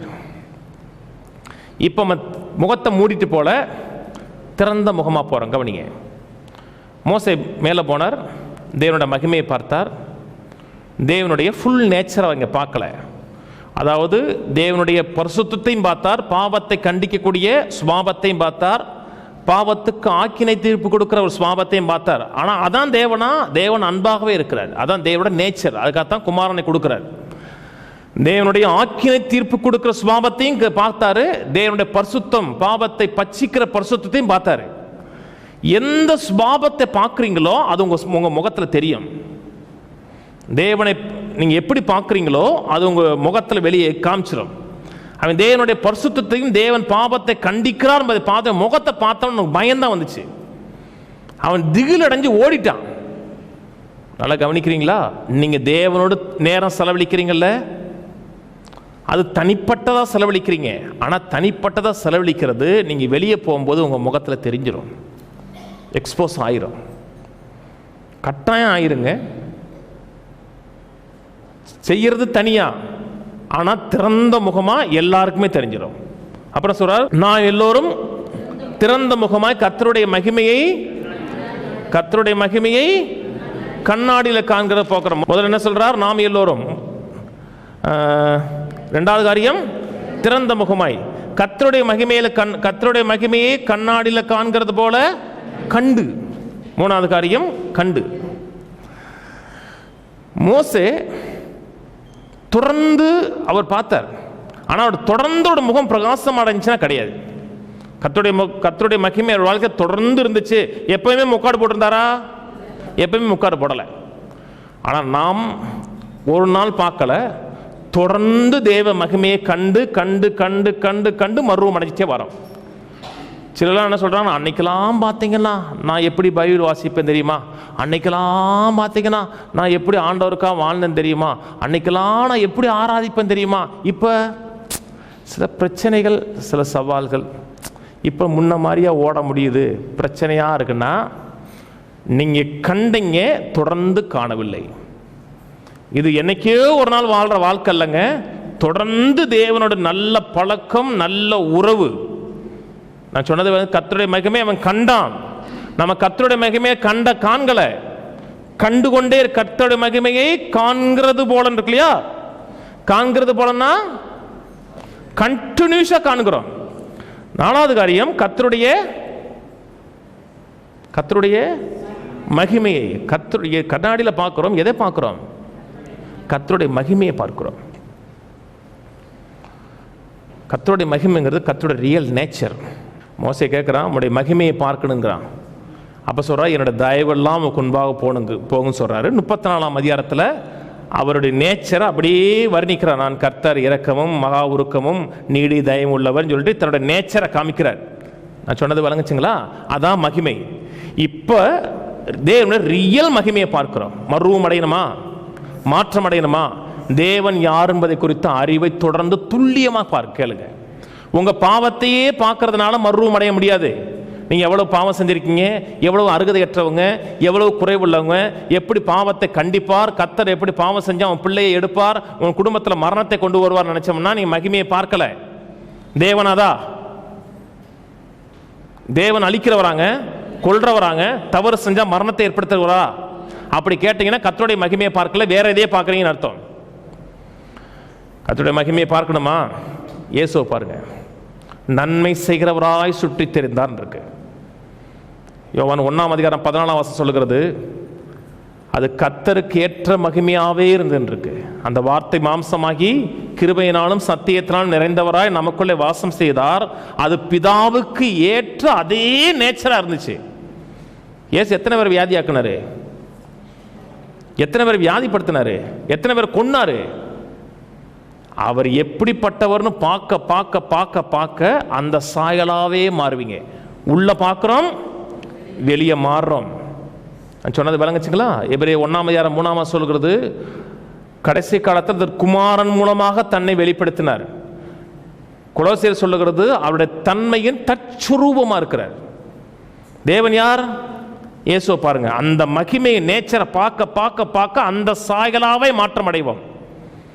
இந்த கண்ணில் பார்க்கலங்க, வார்த்தையை பார்க்கிறோம். 4வது காரியம், முதல்ல என்ன சொன்னேன்? நாம் எல்லோரும். 2வது காரியம் திறந்த முகமாய். 3வது காரியம் காண்கிறது போல தொடர்ந்து பார்க்கிறோம். 4வது காரியம் கர்த்தருடைய மகிமையை பார்க்கிறோம். 5வது காரியம் கண்ணாடியில் பார்க்கிறோம். வேதங்கிறது என்னது? ஒரு கண்ணாடி, ஆவிக்குரிய காரியத்தை காமிக்கிற கண்ணாடி. ஆவி உலகம் எப்படிப்பட்டது என்பதை இந்த கண்ணாடியின் மூலமாக தான் தெரிந்து கொள்ள முடியும். இங்கே தேவதூதர்கள் இருக்காங்களா? இருக்காங்களா? தெரியுதா? தெரியுதா? எனக்கு தெரிய மாட்டேங்குது, உங்களுக்கு தெரியுதுங்கிறீங்க. எல்லாத்துக்கும் அப்படி அப்படின்னு தலையை ஆட்டக்கூடாது. எனக்கு தெரியல, ஆனால் இருக்காங்களா? இருக்காங்க. எப்படி தெரியும்? கண்ணாடி சொல்லுது. இந்த கண்ணாடி சொல்லுது உன்னை காக்கும்படி தம்முடைய தூதர்களுக்கு கட்டளையிடுவார்ன்னு இருக்கு. நீ எங்கே போனாலும் உன் கூட தேவ தூதர்கள் வருவாங்கன்னு இருக்கு. எனக்கு பார்த்தா தெரிய மாட்டேங்குது, ஆனால் இந்த கண்ணாடியில் தெரியுது. தெரியுதாங்க? அப்போ சொல்லுது. கண்ணாடி தேவனுடைய காரியங்களே சொல்லுது. 6வது காரியம், கண்ணாடியில் காண்கிறத போல கண்டு ஆவியாய் இருக்கிற அந்த கத்தரால் அந்த சாயலாகத்தானே மகிமையின் மேல் மகிமை அடைந்து மறுரூபமாகிறோம். 6வது காரியம் மறுரூபமாகிறோம். மறுரூபமாகனா அந்த மெட்டமார்பசிஸ் பண்ண சொன்னோம் இல்லையா? அந்த மெட்டமார்போங்கிற வேர்டு. இதை பார்க்க பார்க்க பார்க்க உள்ள எந்த அளவுக்கு வார்த்தையின் கண்ணாடியில் பார்க்க பார்க்க மறுரூபம் எங்கே நடக்குது? உள்ள நடக்குது, மனதில் நடக்குது. நடக்கும் பொழுது இது ஒரே நாளில் நடக்கலை. மகிமையின் மேல் மகிமை எடுத்துனா ஸ்டெப் பை ஸ்டெப்பாக நடக்குது. 7வது காரியம்ங்கிறது ஸ்டெப் பை ஸ்டெப்பாக நடக்குது. நேற்று நான் கெட்டவனாக இருந்தான், இன்னைக்கு அப்படி நல்லவனாக மாறிட்டான். சினிமாவில் தான் இருக்கும், வாழ்க்கையில் நடக்காது. வாழ்க்கையில் வசனத்தை கேட்க கேட்க கேட்க கேட்க எண்ணங்கள் மாற மாற வாழ்க்கை மாறுது. நான் சொன்னது விளங்குச்சுங்களா? ஆவியா இருக்கிற கர்த்தரால் அந்த சாயலாகத்தானே. எந்த சாயலாகத்தானே? குமாரன் மாதிரியே மாறுறோம். நம்ம தேவன் முன்குறித்தார். எதுக்கு முன்குறித்தார்? குமாரனுடைய சாயலுக்கு ஒப்பா இருக்கும்படி முன்குறித்தார். இயேசுவை போலவே நீங்க நடக்கணும், இயேசுவை போலே வாழணும். எப்படி பார்க்குறீங்க? இயேசுவை பார்த்துக்கிட்டே இருக்கீங்க. பார்க்க பார்க்க அந்த ஆள் மாதிரி மாறிடலாங்க. மாற முடியாதா? ஒரு ஆளை நல்லா பார்த்துட்டே இருங்க, உங்க செயல் மாறிட்டே இருக்கும். வீட்டுக்காரர் பொய் சொல்ற வீட்டுக்காரன்னு வச்சுங்களேன், கொஞ்ச நாள் மனைவி கொஞ்ச நாள் பொய் சொல்லுவாங்க. ஏன்? அடாப்ட் ஆயிட்டாங்க. அந்த பொண்ணு நல்ல பொண்ணாக தான் இருக்கும், அவனோட சேர்ந்து இதுவும் கெட்டு போயிருக்கும். ஏன்னா அதான் அடாப்ட் ஆகுறது. நான் கர்த்தரோடு நல்லா பழகி பழகி பழகி இருந்தோம் என்றால் அந்த சாயலாகவே மாறிடுவோம். இது 8வது காரியம். 9வது காரியம், இது அத்தனையும் செய்கிறது ஆவியானவர் செய்கிறார். இந்த ஒரு வசனத்தில் 9 காரியம் இருக்குங்க. அதான் மெடிடேட் பண்ணுறது. அப்படியே பண்ணி பண்ணி பண்ணி அந்த வசனத்தை அப்படியே சிந்திச்சிங்கன்னா எதை மனதில் எண்ணத்தில் கொண்டு வாரீங்களோ அந்த சாயலாகவே மாற்றம் அடைந்துருவோம். மாற்றமாகணுமா? அத்தனை பேரும் மாறலாம். தேவனை போல மாறலாம், வியாதியிலேருந்து சுகத்துக்கு மாறலாம், தரித்திரத்திலேருந்து நிறைவுக்கு போயிடலாம். ஆனால் என்ன விதைச்சிருக்கீங்கன்னு பாருங்கள். அப்பப்போ தோட்டத்தை செக் பண்ணி பாருங்கள். முன்னாடியில் அந்த லாரியில் சைடில் எழுதியிருப்பாங்க, தினமும் என்னை கவனின்னு எழுதியிருப்பாங்க. இப்போலாம் போட மாட்டேக்காங்க. இப்போலாம் அட்வான்ஸ் ஆகி போச்சு. முன்னாடி அந்த பேட்டரி டெய்லி கவனிக்கணும் நம்மளத. அதே மாதிரி தினமும் இல்லை, ஒவ்வொரு நிமிடமும் கவனிங்க. என்ன விதை உள்ள விழுகுதுன்னு பாருங்க, அதை சிந்திங்க. அந்த விதை இருந்துச்சுன்னா பிடுங்கிட்டு தேவனுடைய எண்ணங்களால் உங்களை எண்ணங்களை ஆட்கொள்ள வைங்க. கொஞ்ச நாளில் வேற ஆளாக நீங்கள் இருப்பீங்க. கிறிஸ்துவை போலவே இருப்பீங்க. குட்டி இயேசுநாதர் மாதிரி இருப்பீங்க. எங்கள் ஊரில் குட்டி இயேசுநாதர் இருக்காரு. சும்மா அவங்கள இப்போ முதல்ல விளையாட்டு சொல்லுவாங்க, இயேசுநாதர் வந்துட்டாரா வாங்க. முதல்ல நம்ம கிண்டல் அடிக்கிறக்கா சொல்லுவாங்க, கொஞ்ச நாள் நம்ம தெய்வம் மாதிரியே பார்ப்பான். ஜெபம் பண்ண சொல்லுவான், பரிந்து பேச சொல்லுவான், எங்கள் வீட்டுக்கு கொஞ்சம் ஜெபம் பண்ணிட்டு போங்களேம்மா. இப்போ என்னத்தை பார்க்குறான்? ஒரு மாற்றமடைந்த ஒரு ஆளை பார்க்குறான். அது எப்படி வருகிறது என்றால் வார்த்தையின் வெளிச்சத்தின் மூலமாக தான் வருது. மாறணும்ல? அப்போ என்ன செய்யணும்? என் மகனே வார்த்தையை கவனி, செவியை சாய். சாயறதுக்கு நிறைய உதாரணம் இருக்கு. சில மக்கள் பக்கத்து வீட்டில் சண்டை போட்டுச்சுன்னா கவனிப்பாங்க தெரியுமா? வீட கொஞ்சம் அமைதியாரே, அமைதியாரே பேசுறாங்க, அப்படியே கேட்போம். அதான் செவியை சாய்க்கிறது. செவியை சாய்க்கிறதுனா அவங்க குசு குசுன்னு பேசினா கூட உன் காதில் கேட்கும். அந்த அளவுக்கு வார்த்தையை கேளுங்க, ஆண்டவர் பேசுறதை கேளுங்க. கொஞ்ச நாள்ல அந்த மோல்டாவே மாறிடுவீங்க. நானா அப்படின்னு உங்களுக்கு ஆச்சரியமா இருக்கும். மாற விரும்புறோம்ல? மாறுங்க. அவைகளை கண்டுபிடிக்கிறவனுக்கு அது ஜீவனா இருக்கும், சமாதானமா இருக்கும், வாழ்வா இருக்கும், வளமையா இருக்கும். எழுந்து நிற்போம். தேவனையும் துதிக்கிறோம், ஸ்தோத்திரிக்கிறோம். அந்த வார்த்தைகளை கனப்படுத்துகிறோம். மனிதன் அப்பத்தினால மாத்திரமல்ல, தேவனோட வாயிலிருந்து பெறப்படும் ஒவ்வொரு வார்த்தையினாலும் பிழைப்பான்னு சொல்லப்பட்டிருக்கிறதே. பிழைப்புக்கு அடுத்த வார்த்தைகளுக்காக நன்றி. வார்த்தையின் மறுரூபம் எங்கள் வாழ்க்கையின் எல்லா பகுதியிலையும் ஜெயத்தை கொடுக்கறதுக்காக நன்றி. வெளியேறந்து உள்ளே மாற்றம் வரவில்லை. ஆவியின் சிந்தை மனதின் எண்ணமாக சிந்தையாக மாறி வார்த்தைக்கு முதலிடம் கொடுத்து வாழ்க்கையின் ஒவ்வொரு பகுதியை குறித்து வார்த்தை என்ன சொல்லுகிறதோ அதே சிந்தித்து தியானித்து அந்த எண்ணமாகவே எங்களை மாற்றுகிறதுக்காக நன்றி. கேட்ட மக்களை ஆசீர்வதிக்கிறேன். இதை கேட்கிற ஒவ்வொரு மக்களுடைய வாழ்க்கையிலும் ஆசீர்வாதம் இருக்கட்டும். கர்த்தாவினோட தயவு இருக்கட்டும், அனுகூலம் இருக்கட்டும், ஒத்தாசை இருக்கட்டும். உலகம் முழுவதும் பார்க்கிறவர்கள் எந்த பிரச்சனையோடு போராட்டத்தோடு இருந்தாலும் வாழ்க்கையில் மாற்றம் உண்டாகட்டும், மறுவும் உண்டாகட்டும், வாழ்க்கை செழிப்படையட்டும், தயவு ஆட்கொள்ளட்டும், நிறைவு உண்டாகட்டும், எல்லையெங்கும் சமாதானம் இருக்கட்டும், தேவத்துவத்தின் பரிபூர்ணம் உண்டாயிருக்கட்டும். கர்த்தாவே, ஒவ்வொருவரும் உம்முடைய நாமத்தின் மகிமைக்காக வாழ்கிற இடத்தில் நாட்டப்பட்ட நீதியின் விருட்சங்களாக வாழட்டும். கர்த்தர் அப்படி செய்கிறீர், காமக்கு நன்றி. உடைய நன்மையும் கிருபையும் என் வாழ்க்கையில் தொடர்ந்து செயல்பட வைக்கிறதுக்கா நன்றி. ஆசீர்வதியும் இயேசு நாமத்தில் பிதாவே, ஆமென். கர்த்தராகிய இயேசு கிறிஸ்துவின் கிருபையும் பிதாவாகிய தேவனுடைய அன்பும் பரிசுத்தாவின் ஐக்கியமும் இன்றைக்கும் என்றைக்கும் கிறிஸ்துவின் வருகை மட்டும் இருப்பதாக. ஆமென். கர்த்தர்களை ஆசீர்வதித்து எல்லா தீமைக்கு விலக்கி காக்க கடவர். கர்த்தர் தம்முடைய தயவுள்ள முகத்தை உங்கள் மேல பிரகாசிக்க பண்ணி உங்கள் மேல் கிருபையாயிருக்க கடவர். கர்த்தர் தம்முடைய முகத்தை உங்களை பிரசன்னமாக்கி எல்லை எங்கும் சமாதானம் கட்டளையிட கடவர். ஆமென், ஆமென், ஆமென், ஆமென். இந்த பாடலை பாடுவோம்.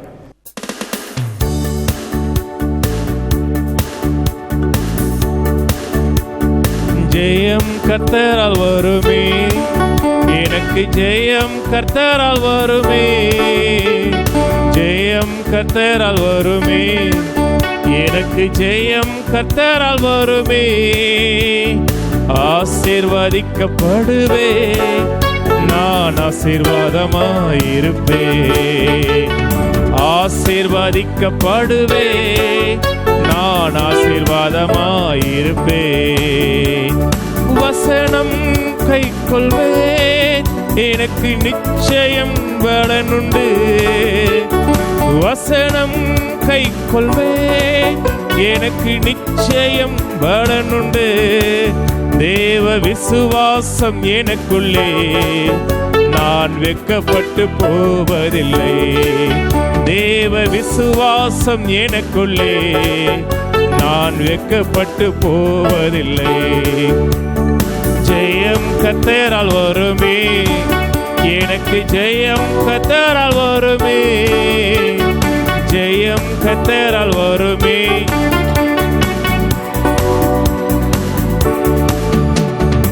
ஆசீர்வதிக்கப்படுவே, நான் ஆசீர்வாதமாயிருப்பேன்.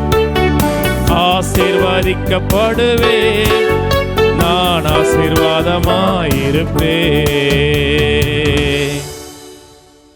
பக்கத்தோட சொல்லுவோம். தேவன் தன்னுடைய எண்ணங்களை வார்த்தையின் மூலமாக நமக்கு கொடுத்திருக்கிறார். வார்த்தையின் எண்ணங்களை நம்முடைய எண்ணங்களாக மாற்றும் பொழுது வாழ்க்கையின் ஒவ்வொரு பகுதியிலையும் வெற்றியும் நிறைவும் நல்வாழ்வும் நமக்குண்டாகும். ஆமேன்.